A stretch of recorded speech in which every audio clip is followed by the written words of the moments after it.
Thank you. Magandang umaga po sa ating lahat. Good morning. Thank you, praise the worship. Thank you po sa nanonood po ng ating FB Live. Si Pastor Bal, Pastor Baby, sa mga kaibigan po na sumay sa ating FB Live. Maraming salamat po. Amen. Magandang umaga po sa ating lahat. Good morning. Palakpakan po natin ating Panginoon. Para kay Lord, mas malakas.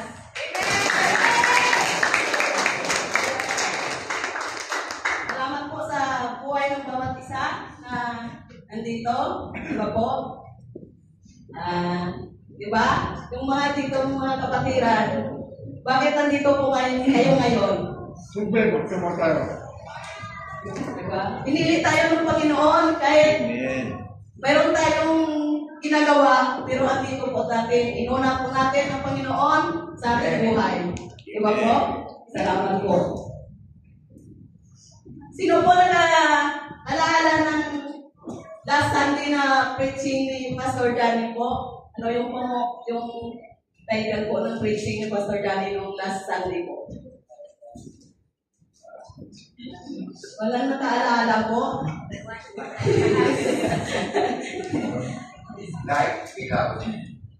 Taas ni Jesus ng higit sa pag-respeto sa kanya. Yun po ang topic ni Pastor Johnny po. Ngayon yung ating topic po ay, pag-uusapan natin ay pagsunod sa ating mga magulang. Ano po?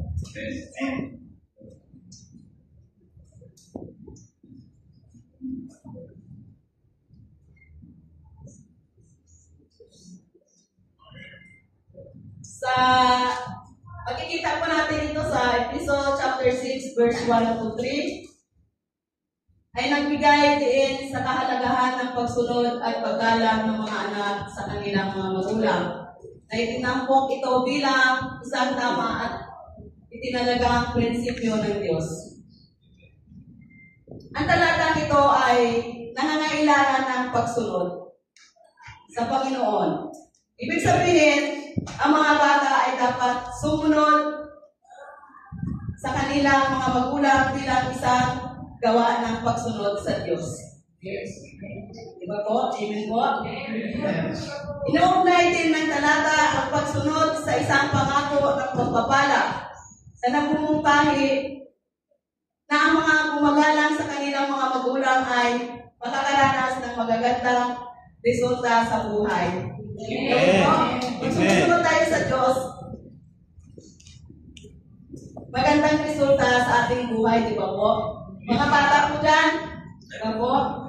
Sana mahalin natin ang ating mga magulang, di ba po? Introduction lang po ito muna. Kasi pag ako nag-preach, 20 minutes lang po. Para hindi po kayo makatulog, di ba po?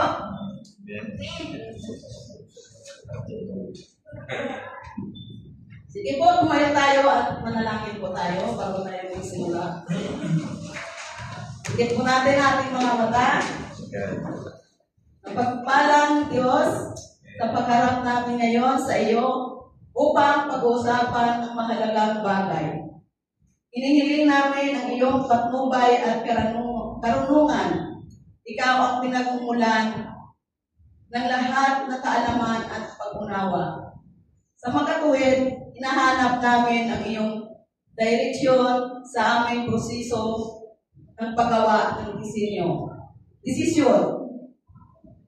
Dalangin namin na itanim ng Diyos sa puso ng mga anak ang isang tunay na hangarin na sundin at igalang ang kanilang mga magulang. Hindi dahil sa takot, kundi dahil sa pagmamahal at sa karunungan na ibinibigay sa kanila. Dalangin namin na ang mga magulang ay palakasin na turuan at gabayan ang kanilang mga anak sa Panginoon, na nagpapakita ng halimbawa ng pananampalataya at pagsunod, upang ang mga tahanan ay mapuspos ng kapayapaan at mga pagpapala. Sa pangalan ni Jesus, Ang lahat ay magsabi na Amen.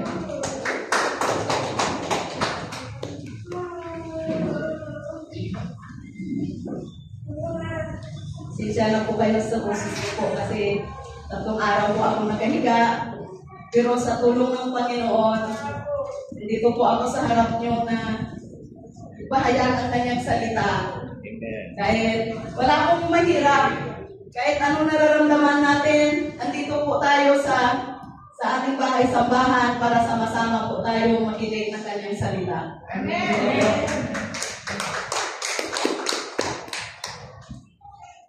Mula sa pinakamaagang araw ng ating buhay, lahat tayo ay nakakaranas ng natural na hilig na igiit ang ating kalayaan, mag-explore at gumawa ng sarili nating mga pagpipilian dahil sa itinuring na ang sarili dahil sa ating kakayahan.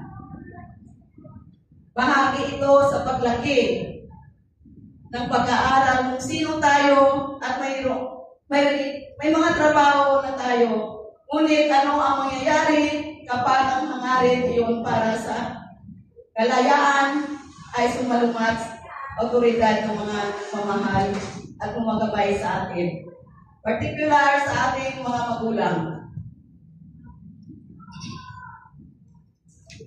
Ngayon, tutuklasin natin ang utos ng Biblia para sa mga bata na sundin ang kanilang mga magulang. Sa utos na matagpuan sa luma at bagong tipan. Ito ay hindi lamang isang mungkahi, ito ay isang banal na tagubilin at isa na nagdadala ng makaguluhang mga pagpapala at bunga.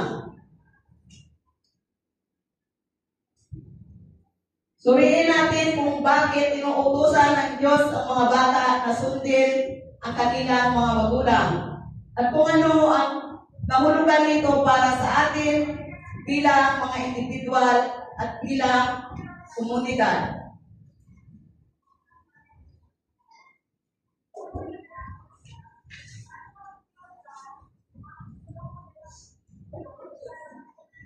Mahalaga na sundin natin, tandaan natin, ang pagsunod sa magulang ay dapat laging naaayon sa kalooban ng Diyos.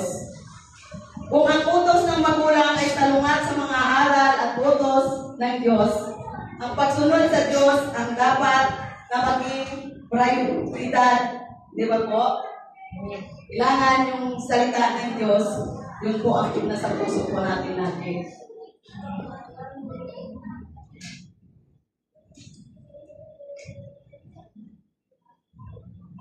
Mga pangunahing punto. Mga anak, sundin ninyo ang iyong mga magulang sa Panginoon. Batayan sa Biblia, ang Episode chapter 6, verse 1 to 3, ay nag-uutos sa mga anak na sundin ang kanilang mga magulang sa Panginoon. Ay nagtuturo sa mga anak na sundin ang kanilang mga magulang na binibigyan din na ang pagsunod na ito ay sa Panginoon at sa makatuwid ay nakalugod sa Diyos. Ang isang paraan ay iunod natin si Lord at maging obedience po tayo, mag-worship po tayo sa Kanya. Di ba po?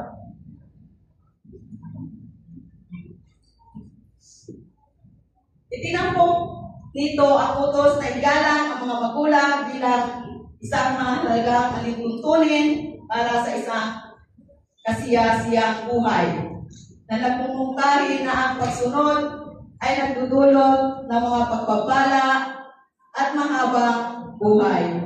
Binibigyan at talatang ito ang kahalagahan ng pag-alang sa autoridad ng magulang bilang pundasyon na pagpasagop sa autoridad ng Diyos.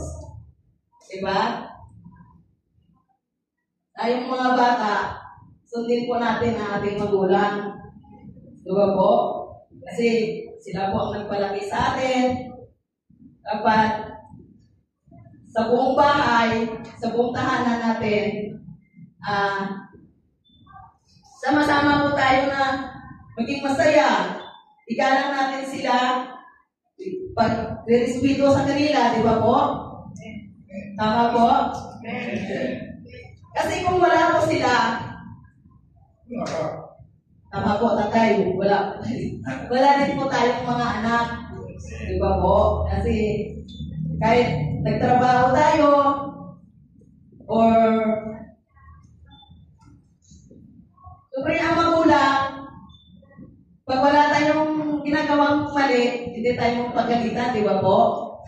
Sana yung mga payo ng magulang natin, sundin natin habang sila buhay pa po. Kasi kung wala po tayong magulang, di ba? Mahirap po na wala tayong magulang.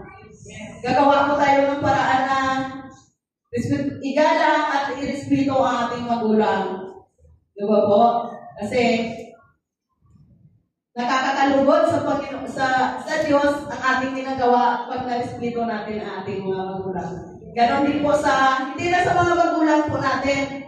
Ibig sabihin, sa labas, kung ano po tayo sa bahay natin, ganon din po tayo sa loob, di ba po? Hindi na panglabas, di ba po, mabait tayo, pero pagdating sa bahay, di ba, inaaway natin yung nanay natin, kasi walang ulam. Magdadabog po, di ba? Imbes na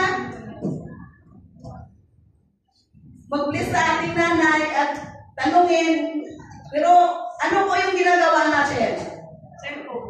Tama po, sister. Si cellphone. Ano po po? Kasi maraming mga kabataan ngayon na hindi tumutulong sa magulang, di ba po? Mahalin natin po ang ating magulang at respeto po. Di ba po? Di ba? Sabi nga, igalang mo ang magulang mo, hindi na kung saan na wala, di ba? Doon ka iiyak, tapos kung sabi ka na, mahal ko kayo. Di ba? Nung buhay pa, hindi mo siya inalagaan, di ba po? Di ba mga nanay? Tatay? Opo. Saka kung halimbawa, nagkamali naman si tatay, siyempre, hindi tayo magalit. Ilang anak, di ba po? Nahingi tayo po ng tawad bilang Kristiyano na po tayo, di ba po? Nalalaman natin ang tama o mali, di ba po?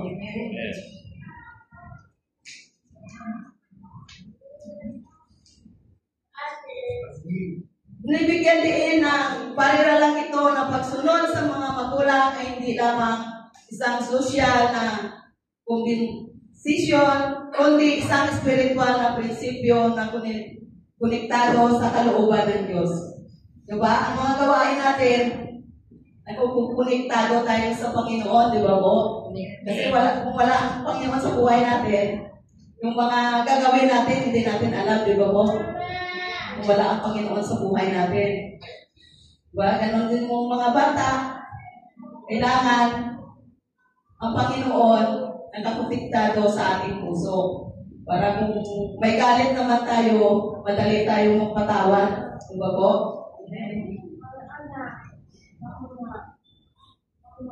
Upang ito ay maging mabuti sa iyo at na ikaw ay magtamasa ng mahabang buhay sa lupa. Ito ay nag-uugnay sa pagsunod sa magulang na may positibong resulta at isang mahaba, masagalang buhay. Ipinakita nito ang pagsunod sa magulang ay isang utos ng Diyos na may kalakip na pangako, magandang buhay at habang buhay. Diba po? Pag sumunod ka sa magulang mo, ano ang resulta? Diba? Mahaba yung buhay natin sa... Kaya mga kapatid, huwag kalimutan kahalagahan ng pagsunod sa ating magulang. Ito ay utos ng Diyos na nagbibigay gabay sa ating buhay. At magpapakita ng ating pagmamahal at paggalang sa kanila. Magsisikap tayo maging anak na sumusunod upang tayo pagpalain ng Diyos at maging halimbawa sa iba. Diba po? Amen po? Diba po ba kayo?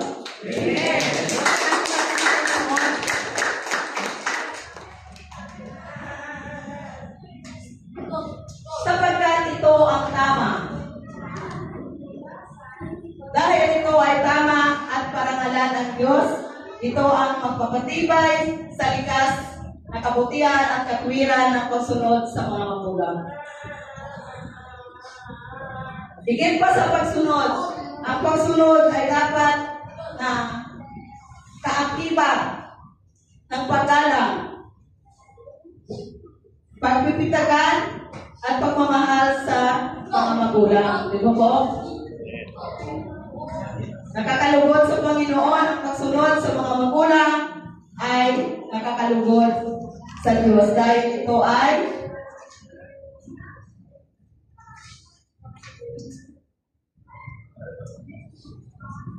naayon sa kanyang kalooban at nagpapakita ng pusong pagpapasakop sa kanyang otoridad.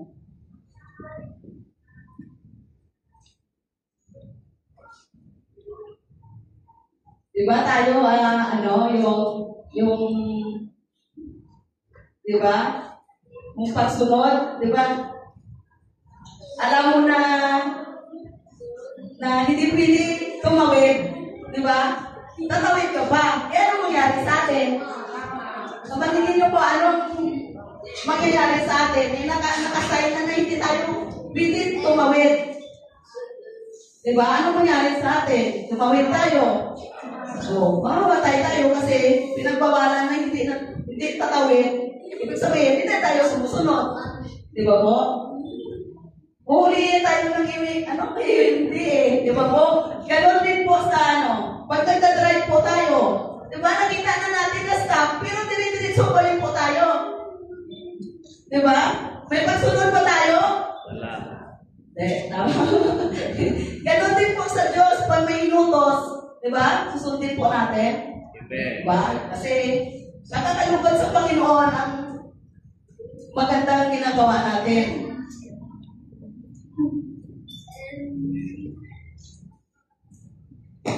Slide 6 po. Bagaman hindi palaging direkta sinasabi, ang pagsuway ay maaaring umahantong sa mga negatibong kahilinagtanan, kapwa sa mga tuntunin ng makalumang relasyon at espiritual na paglago. Ang utos na ito ay nagbibigay diin sa kahalagaan ng paggalang at pagsunod sa mga magulang na nangangako ang mga pagpapala para sa mga gumagawa nito.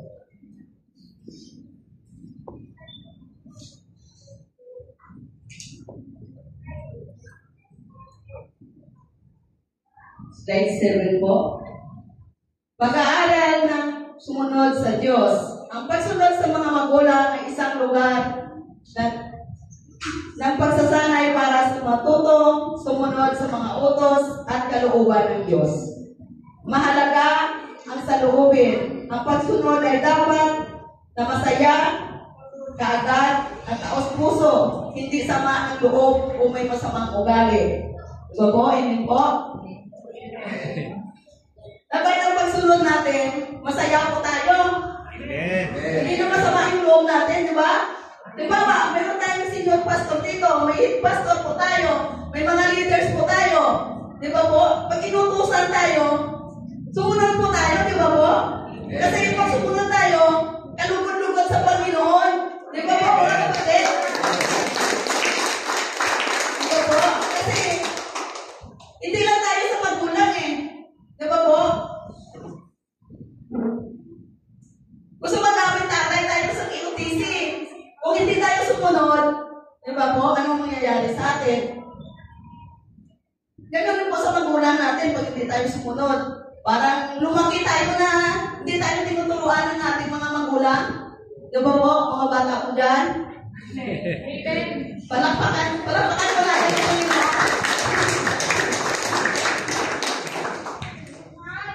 diba? Kailangan natin po yung mga sama ng loob natin sa buhay natin na ito. Nandito pa tayo sa lupa, di ba po? Kailangan magkakaisa po tayo. Hindi tayo magtanim ng galit. Hindi tayo magtanim ng sama ng loob, di ba po? Tama po ba, mga nanay? Kung mga anak po dyan, palakpak ng malakas,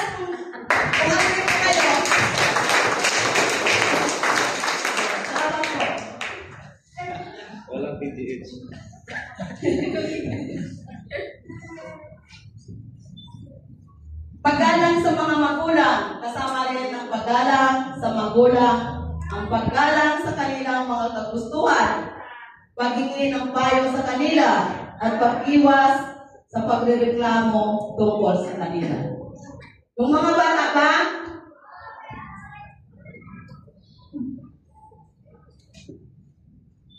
ginagalang ba natin ang ating mga magulang?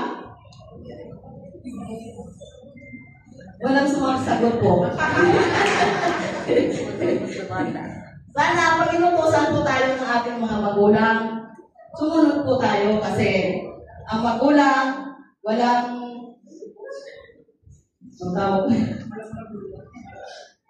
magulang na pinapahamak yung anak. Tama ba po, Mr. Jolly? Diba? Tayong mga anak, mahal na mahal tayo ng ating mga magulang. Tayo nang pasaway minsan, di ba po?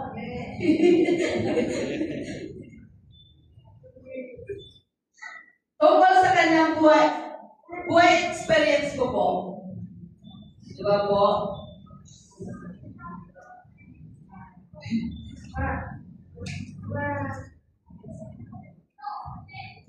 Alaala ko lang po yung experience ko sa tatay ko.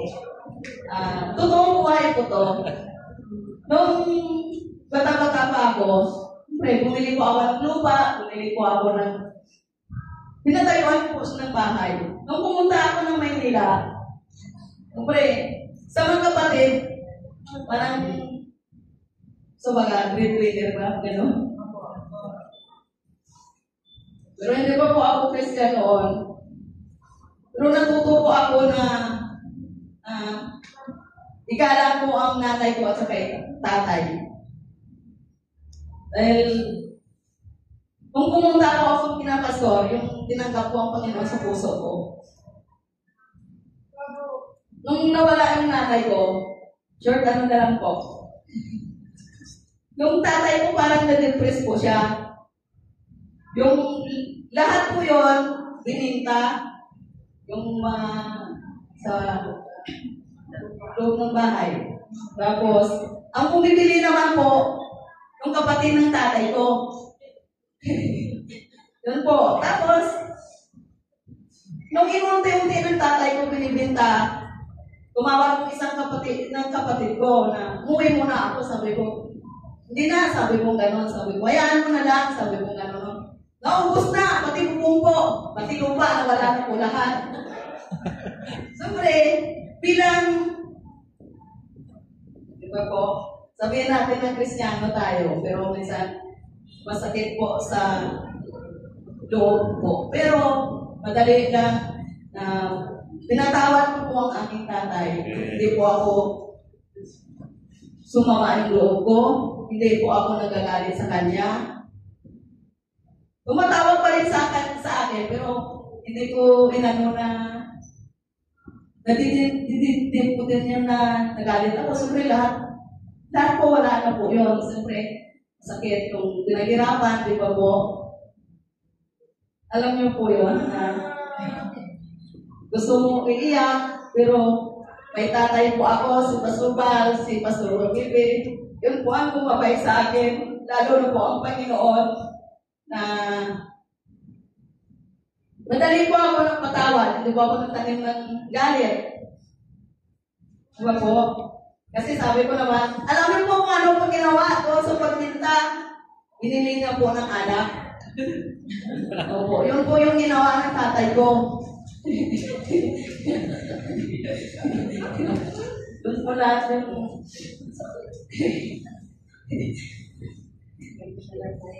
opo, pero nakalimutan ko na po yun. Ngayon, tungkol sa magulang ang ilang experience ko po, na po na napasama ko po.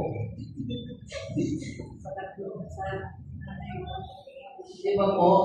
Sana sa mga magulang natin, sa mga anak natin, hindi po, nawa na hindi po yung mangyari kasi kasama po natin ang Panginoon sa ating buhay.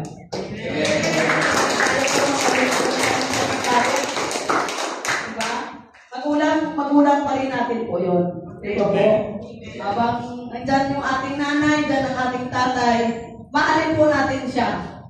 Diba po?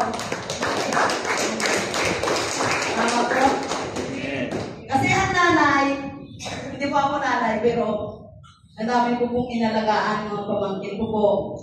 Diba po? Hindi ko po yun na naranasan. Siyempre wala akong kasama sa buhay. Pero ang Panginoon, ang kasama ko po sa buhay. Amen.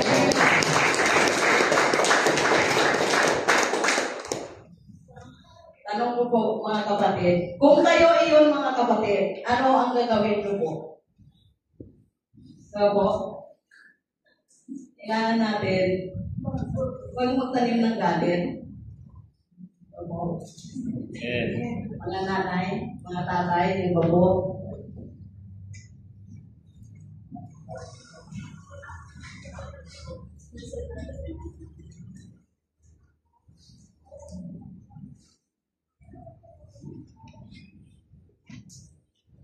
Ang pagsunod sa magulang, hindi masama. Di ba?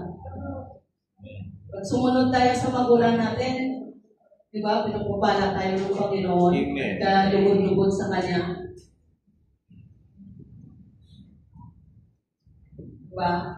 Tayo naman, kung nagtatrabaho natin, di ba, may tatrabaho tayo. Di ba, may boundary yun po na hindi kaya ang Panginoon na may authority po tayo, di ba? May boss po tayo, di ba? Siyempre, kailangan natin sundin ang boss natin, di ba? Hindi tayo masusunod, di ba? Kasi minsan po mayroon eh. Mas mataas pa doon sa boss sa ano, may ari, di ba? Di ba po? Yes. Tayo nagtatrabaho lang din ba po? Sana maging humble tayo po, maging obedience po tayo, di ba? Hindi na mataas pa po tayo doon sa nagmamahala ng ano, ng business, di ba? Sana ganun po tayo. Hindi po ba? Diba? Ang mga nanay ko sa likod, napatawa-tawa, oh. Parang may gusto sabihin sa akin. Di ba po? Ang mga anak dyan, di ba? Sundin natin mga magulang natin kasi diba, sila ang nanay natin, sila ang tatay natin. Ang hirap na walang nanay at tatay. Diba po? Ako po, wala na akong tatay, wala na akong nanay. Diba po? Si Pastor Balang, pag may problema ako, kay Pastor Balang ako nagsasabi, kay Pastor Rabebe. Pero una-una po sa Panginoon po ako, humihingi po ng tulong.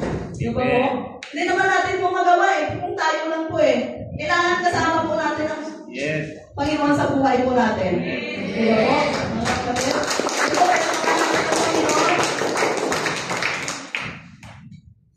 So po, nagising po pa, magtataan tayo. Sige po, conclusion na po tayo. Dito po na po tayo magtatapos. Sa conclusion po natin, ang isang sermon tungkol sa pagsunod sa mga magulang ay binigyang diin na ang mga anak ay tinawag ng Diyos upang sundin at igalang ang kanilang mga magulang. Hindi naman dahil sa obligasyon, ngunit dahil ito ay isang paraan upang parangalan at sundin ang Diyos mismo. Diba? Sundin natin ang Diyos. Ayon sa 10 utos, ang pagsunod na ito ay isang pangunahing aspeto ng pag-unlad sa isang bata at nakalulugod sa Panginoon. Di ba po? Yung magagandang gawain natin, nakakalugod sa Panginoon. Si Brother Toro, sabi nito po.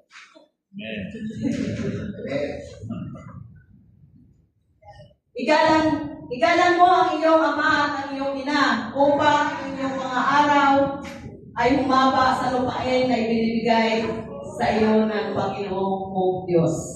Makikita mo natin ito sa Exodo chapter 20 verse 12.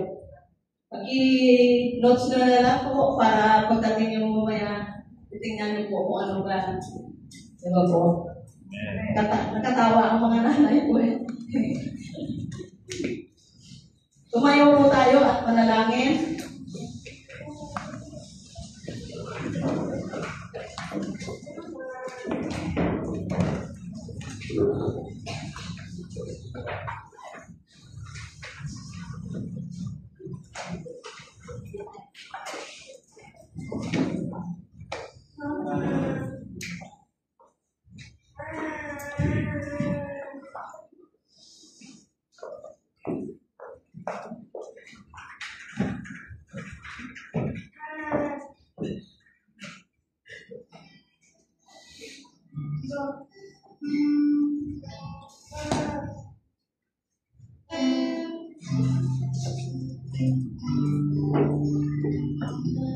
Tugin po natin ang ating mga mata.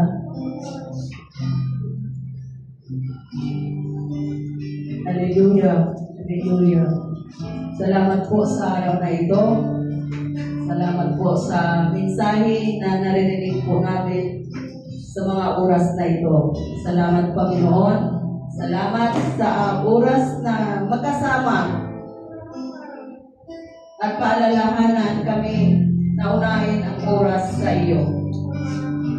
At pakikisama, tulungan ang mga tao na pahalagahan ang Kristiyanong komunidad at bumuo ng matatag na nagmamahal na pamilya na nilalarawan sa pamamagitan ng pagsunod, paggalang, pagmamahalan sa isa't isa. Salamat sa ginawa mo kami isang pamilya sa ilalim mo. Mahal ka namin, Panginoon. Salamat, Panginoon, sa mga bata na matuto na magmahal sa kanilang mga magulang. Salamat, Panginoon, na ibigay mo po sa kanilang mga puso na unahin ang kanilang mga magulang